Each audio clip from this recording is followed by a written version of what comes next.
Hi, it's Carolyn Jackson, and I'm recording this on Sunday, October 28th.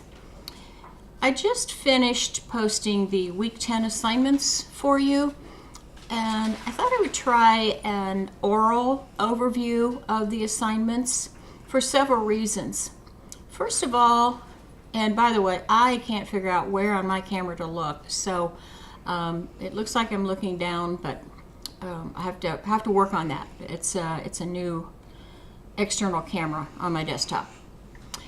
So first of all, I have determined that the final copy of your email report, the final copy, will be due in week 11, not week 10. So your final copy is not due next Sunday. And that's because you are turning in your rough draft as of today, and depending on how long it takes me to get through those, I don't really grade the rough drafts, but I do try to check them as thoroughly as I can for you. But at any rate, depending on how long that takes, a due date of next week might have been too soon for you. I want you to do the best job you possibly can on this email report, because the next report, which is a letter report and which is the same topic, is based on what you do in the email report. So if we get lots of little things taken care of in the email report, you'll have less you need to be concerned about in the letter report. So make a note that the final copy of your email report is going to be due on November 11, not the 4th. At this point in our course, we are really entering the final segment. And for me, frankly, I have the most fun in this section because it's really putting everything together, particularly what you read in chapters 2 through 5, and then what you have practiced as you wrote your email report. But specifically, you learn how to write 3 types of messages, 3 general types of messages.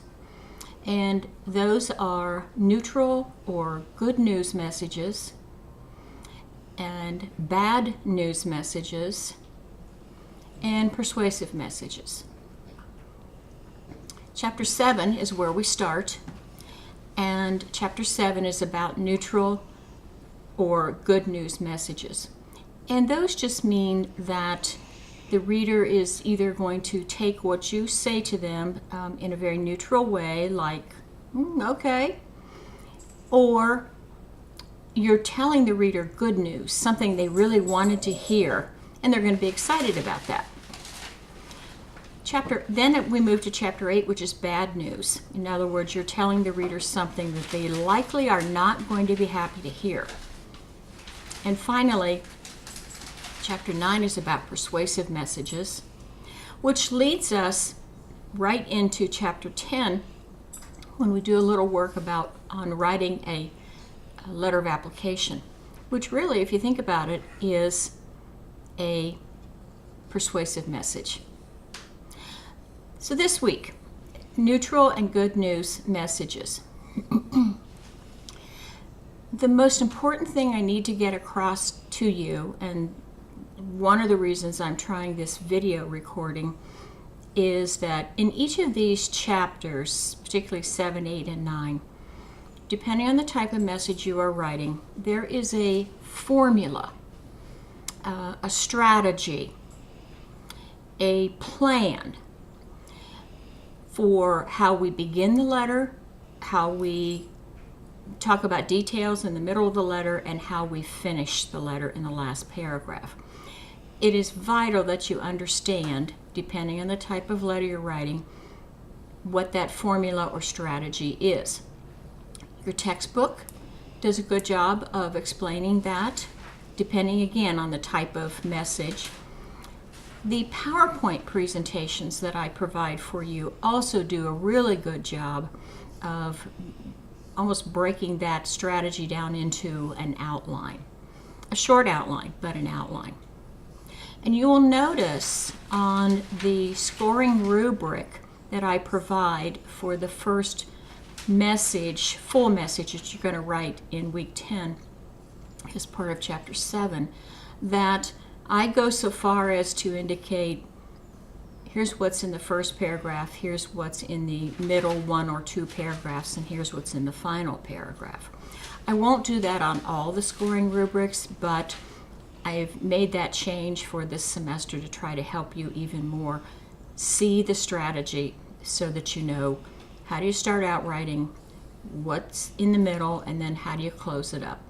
Because bottom line, whomever you're writing, you want to maintain a good relationship with that person. If you're writing to a customer, a patient, a client, you want them to remain your customer, patient, or client. There are 3 writing assignments. There's an oral assignment this week, and these assignments really do need to be done in order, actually the opposite order that I just mentioned. So let me real quickly tell you the order. You should always read first. Read the chapter and take a look at the PowerPoint presentation. And then this week there is an oral presentation. It's a video journal. You've done those before. But in this one you're going to prepare and talk about shortcomings of a business message. And I've put in a couple requirements here. Number 1, you must stand when you record this one. Here's the reason. All of these oral presentations have been leading up to your final oral presentation, and in that one you are going to need to stand. So we're going to start that at this point. Thus, it's going to be difficult for you to, I think it'll be difficult for you to use notes, say on a screen, on a laptop, tablet, whatever, unless you're very inconspicuous about it. So I would recommend that you use some notes on note cards, or if you have an iPad or a tablet and you want to hold that and just glance down at those every once in a while, that's okay too. In order to record yourself standing, you may need someone to help you this week. So there's the oral journal. And then there are 3 written assignments, actually 2, and then polishing your research report. The first one is a written journal entry in which you're going to take a different case than you did with the oral journal entry, and you are going to write the first paragraph and the last paragraph of the message. This is so that I can give you some pretty much risk-free help, feedback, assessment before you go to the second writing assignment, which is your first full message. And that message is a routine inquiry. When you read chapter 7, you'll see this. You should read the entire chapter 7 because there'll be another chapter 7 assignment next week. We always write 2 from each chapter, but we start out with a routine inquiry, which is, I think, one of the easier messages to write. And then finally, as I said, you'll have feedback from me regarding the draft of your research report, and you'll want to polish that so that you can submit that as soon as that link is available in week 11. The link is not there as of yet.